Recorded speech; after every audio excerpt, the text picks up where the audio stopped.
10 months after the October 7th Hamas attacks, Israelis are still going off to war, and more than 100 remain hostages of Hamas. The ongoing conflict is testing the resilience of a people known to withstand hardship. CBN's national security correspondent Caitlin Burke reports on how the nation is coping. Frozen in time. That's the feeling for many within the Jewish community ever since Hamas attacked Israel.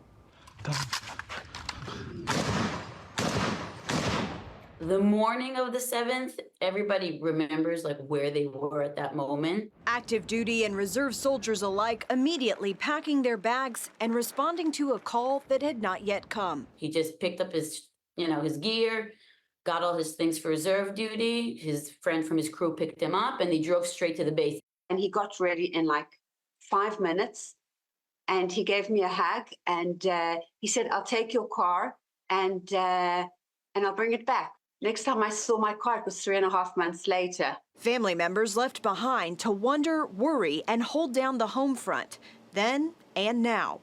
I guess I can say it's been a really rough time, a really restless time, a very insecure time, a time where Dad most of the time is not at home. And also when he is at home, we are not sure when they will call him to go back to the reserve. When her husband deployed, Yael, also a reservist, felt most useful at the military base. A dentist by trade, she put her skills to work, despite being pregnant with her first child. Like we're all, let's say, dentists, teachers, I don't know, lawyers, but then we have like this separate parallel person where we're in the Army, and this is our job in the Army, and we're medics and we're officers, and like a whole different person, and you know how to be this person and this person, and you can switch like between these two different people. Amira used art as an outlet for her fear and anxiety after her son deployed. And I started just dotting leaves, and I saw that I was dotting away, and suddenly 4 hours passed, and I hadn't thought of anything. So honestly, all I did for the first month is dot leaves. For about 12 hours a day, I have thousands of beautiful leaves dotted, and that was my therapy.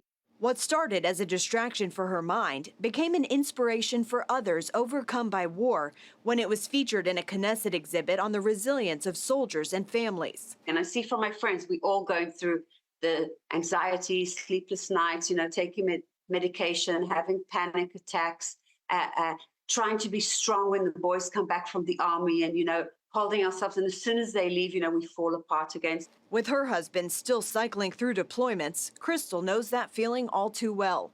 Still, each day she puts on a brave face for her 4 children. At one side, life just keeps on going.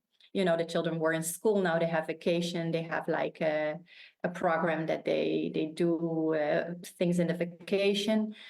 And then suddenly there will be rockets fired and you're saying, "Hey kids, we're okay. Everything is fine." And you know it's not okay and it's not fine. And you're all the time acting. The nation, surrounded by enemies, is familiar with living under constant threat. Although this fight is putting the resilience of the Israeli people to the test, making it necessary for outside organizations to step in and provide critical support. Throughout the war, the Atalef Foundation has worked to meet the needs of Israel's most elite Special Forces unit and also their families. Crystal, Amira, and Yael are all part of this community. So I know that Atalef Foundation very, very well throughout the years, and constantly they were reaching out, trying to do different projects and support groups. And there was like a phone call that you could always call. Also for, if you want to ask questions, if you want to know what's going on. Psychological sessions for the woman. Dad organizes nights out. I was in night out, I think in March. They took us to some kind of stand-up, nice performance. It was really nice. And I met the other woman over there. And I guess it was the first time that actually went out since the 7th of October. The foundation's sister organization, American Friends of Israeli Navy SEALs, has raised millions for soldiers and their families since this current war began, including support for 500 spouses who are managing their homes, families, and careers alone, and a reintegration program for when their loved ones finally return. Caitlin Burke, CBN News, Washington. Well, if you want to learn more about the organizations helping Israel mentioned in that story, all you have to do is go to the website, cbnnews.com. And if you want to learn more about the resilience of Israeli society, there's a wonderful book by Dan Signor and Saul Singer. It's called The Genius of Israel. What is it about the Jewish people? What is it about their community, their family, their beliefs? What is it that makes them so resilient in the face of so much opposition? I encourage you to get it. We're going to be putting together a documentary on this called The Genius of Israel. We're working with Dan Signor to put it together. It should be available in the next 2 months. We want to tell the world, and particularly the Christian world, how to survive under hostility. And we're seeing that increasingly, both here in the United States to a level I never thought I'd see. But here we are, and we need to say, okay, with God we can do all things. And that's what Israel has been saying, and it's been saying for a very long time. We can learn a lot from how they do it.